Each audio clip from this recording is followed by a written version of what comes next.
Hello guys, my name is Bhupesh Sasu and today we will be talking about multiplexing. Now multiplexing in analog and digital communication is very important thing to do because if we want to actually separate a user, or we want to send multiple users information over a platform, then this multiplexing is very important. What is multiplexing actually? You know, every now and then we use multiplexing. So multiplexing is something where multiple users can use a particular bandwidth to send multiple informations. So multiple informations can be sent over a single channel. Then it is called multiplexing. How we are going to send it? Now there are two ways actually to send a particular information or to use that particular channel. Now if you want to send a particular information, what you are going to do is, first you can actually separate the whole frequency band into number of users. Like if you have a 10 users and you have a 1 megahertz frequency, then you can have this, that every user can have 1 kilohertz frequency.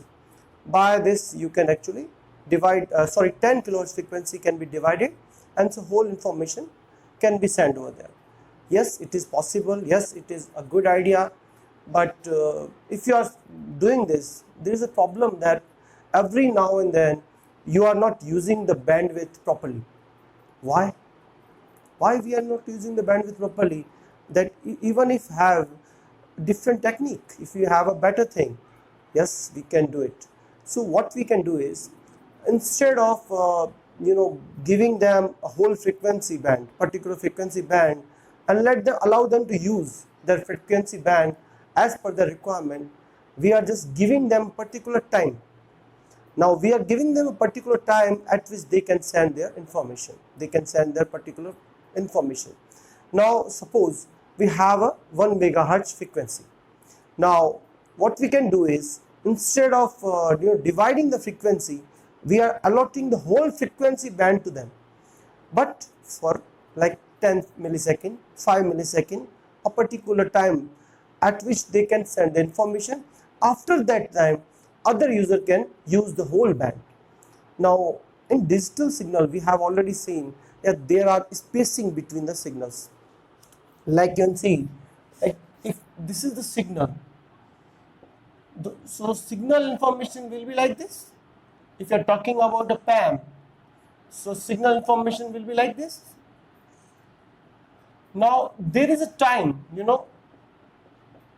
actually it is always the same, but in this figure I couldn't make it properly, unfortunately. Like this, I guess, and in the PAM their width will be same, only their amplitude has been changed. Now it looks equal. Now what is happening is, this is the, if once user is actually sending information, so there is a possibility of two users where we can accommodate over here. So there is a possibility, then we can do it. So this is how we can actually send the information. Now first we will talk about FDM, frequency division multiplexing, the first technique being used to send information. Now what is happening is, there are three terms over there. The terms are the frequency division multiplexing. Now it is a multiplexing, that means there will be multiple users. Okay, so it is done. Now division is what? Division has been used. Division is division of that particular frequency. So yes, we can divide that particular frequency. Now this is the F, and here it is T. If we are dividing the frequency to each users, then it is a frequency division multiplexing. If you are dividing the time, then it is time division multiplexing. Now fixed frequency bands to all users. Particular frequency band will be allocated to all the users. Now this information, this particular band will be divided into particular frequency bands, and each user will be given a particular frequency band. Now this is actually used for modulated signal. Why we are going to use it for modulated signal? Because in modulated signal, after doing a particular modulation, we have this option of changing their carrier frequency. By changing a carrier frequency, we can actually change a particular band. So particular frequency band can be decided by changing a carrier frequency, and that can be done in modulated signal, not in the modulating signal. In modulated signal, it is impossible to curtail that kind of information. But in modulated signal, yes, we can do it. The thing is, the carrier frequency will be changed of modulated signal, and the bands will be allotted to particular user. Now, if we are changing the carrier frequency, so each user will need to use a particular tuned circuit for that and particular demodulator, so that they can actually send a particular information. Now, this band pass filter will be used. So this by this method, you can actually give them a choice to send a particular information at a particular frequency. The best example, a simple example of this is like whenever companies, telecom companies or the broadcasting companies, like radio companies, we are talking about a particular frequency at which they are working. Particular frequency as they are working is at which they have this carrier frequency being modulated. Now, this particular frequency in FM is actually the example of this. A company has been provided a particular frequency band over there, and they can use that band, and they can use that particular carrier frequency, so that a particular the users are here, they are broadcasting the information. The users can access the information by tuning their particular equipments to particular carrier frequency. So particular carrier frequency will be selected, and you can have this particular output, that is the information from those broadcasters. Now, another example is telecom companies. We have heard about so much. We have heard so much about these companies and their spectrum being sold out. What is that spectrum? That spectrum is the frequency spectrum in which they have been working. So each company will be allotted a particular frequency band, and the auction will be there, and they will auction for it. They will bought this particular spectrum, and their frequencies will not be shared to other users. The SIM card which we have been using is actually designed to get a particular network or choose a particular network at which it can actually work it out. So it will work for the particular carrier frequency, and we will have that information. So FDM is done like this. Now, there is a problem of crosstalk. We are not talking about this problem in detail because we don't have this topic in class. I beg your pardon. Sorry. Now, this crosstalk is basically that two frequency are actually attenuated at very little space that actually their communication being cut off or overlap of that particular information. So that is called crosstalk. Now, we will talk about TDM. In examination, basically, they are going to ask about the TDM or the difference between FDM and TDM. Now, in TDM, the time will be divided. Again, the time will be divided and multiplexing will be done. So, the particular channel will be provided to user. Let me use the term user, not whole users. A particular bandwidth will be provided to that particular user for a fixed amount of time. Now, for fixed amount of time, he can use whole bandwidth. He has this limit where he can actually send a bigger file, small file. It is up to you.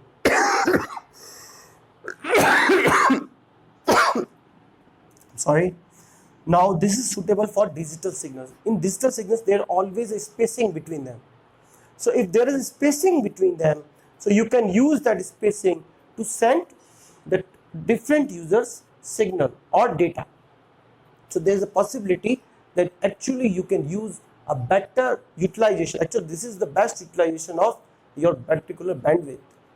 And in this current world where data is quite scarce, and it is very pricey thing to have a bandwidth, the TDM is actually considered a better than FDM, because there is a possibility of multiple users information being sent over a platform. Now, it is suitable for digital signals, and there is inter-symbol interference in this. Now intersymbol interference will be actually studied in this because we will talk about the TDM. So next topic is the TDM.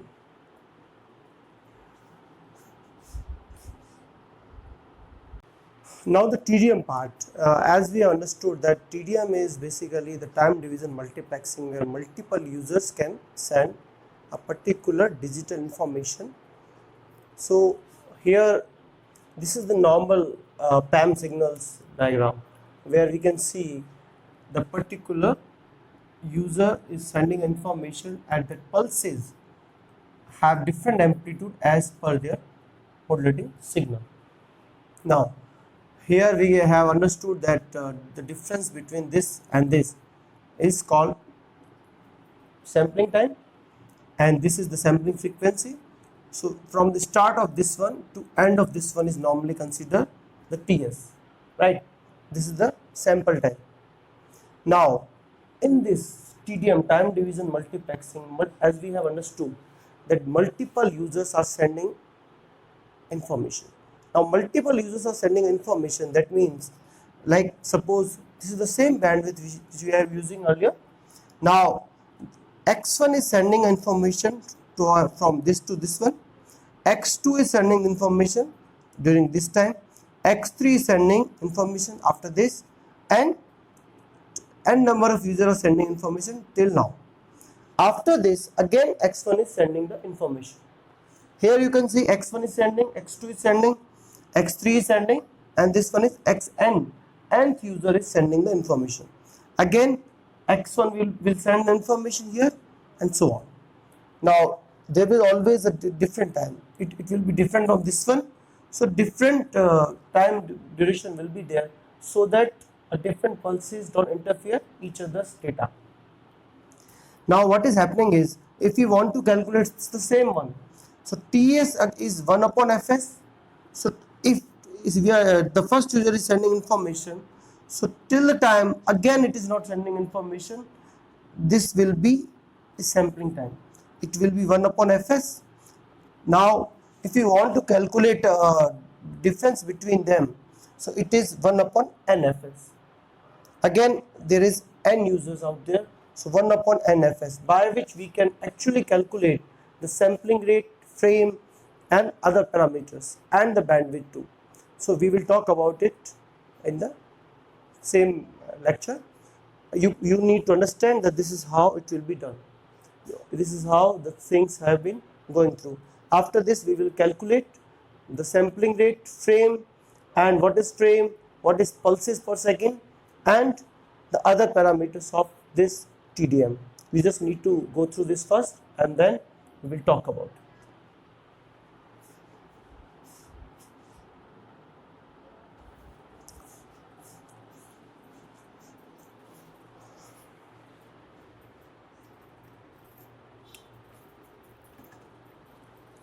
Hello guys, now we have already gone through this time division multiplexing and time multiplexing method, how we are going to implement it.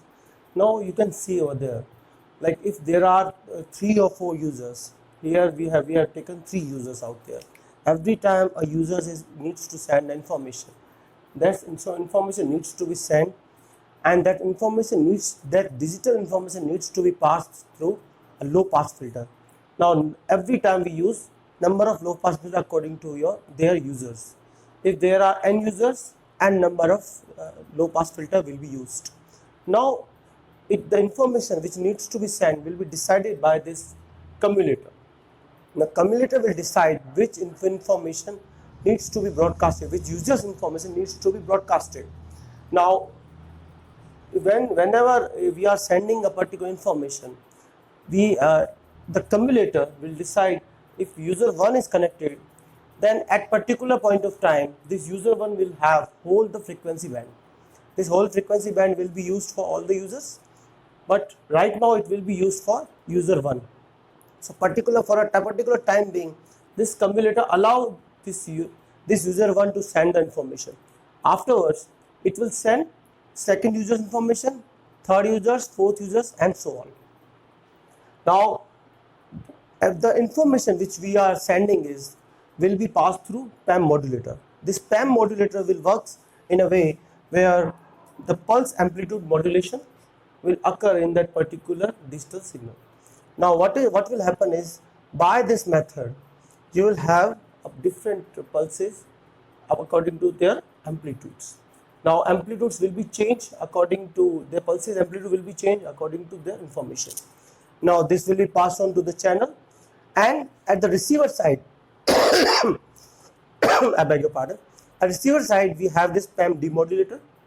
In this PAM demodulator, the same information which was passed here will be again demodulated, and again it will be passed through a commutator, and it will be connected to the users which we designed to be sent. Now again information needs to be passed through low pass filters. So low pass filter will be used and the actual information will be there. So this is how this time division multiplexing occurs and facilitates the information. Now you can see this part is before this is transmitter, and this part is the receiver. The channel on which we are sending is varies according to our requirements. Now as you can see, if we are sending information, that sending information will have the sampling frequency. This sampling frequency is always greater than equals to twice of modulating frequency. Now this TS, this is the sampling time, this TS is actually 1 upon Fs. This is the normal equation which we have understood earlier.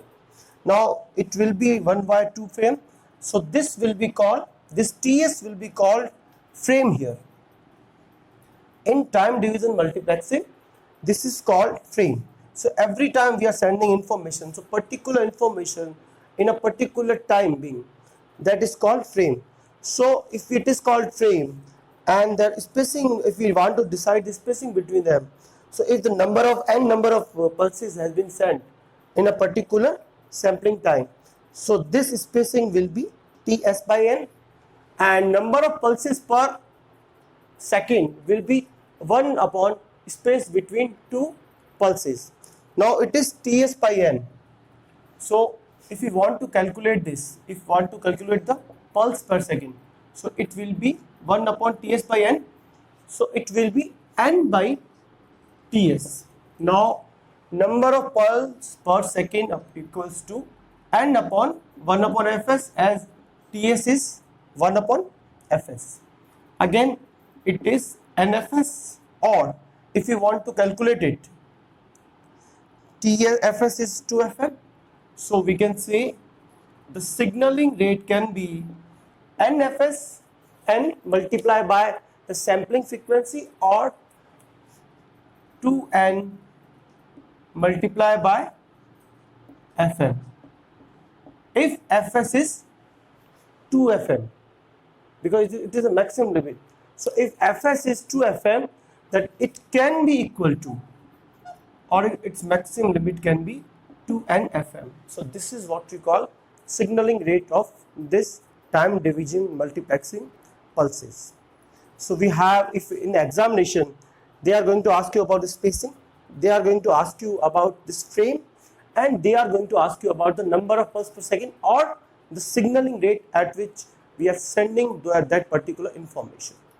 Now this will be decided by nFs, and Fs can be calculated by 2Fm normally, or if it is a different frequency has been given to us, we can actually check it out and multiply this 2 into that particular frequency into n, number of pulses has been sent in a particular frame. This is how we are going to calculate it. That's for all, and next topic will be decided and discussed tomorrow. Thank you.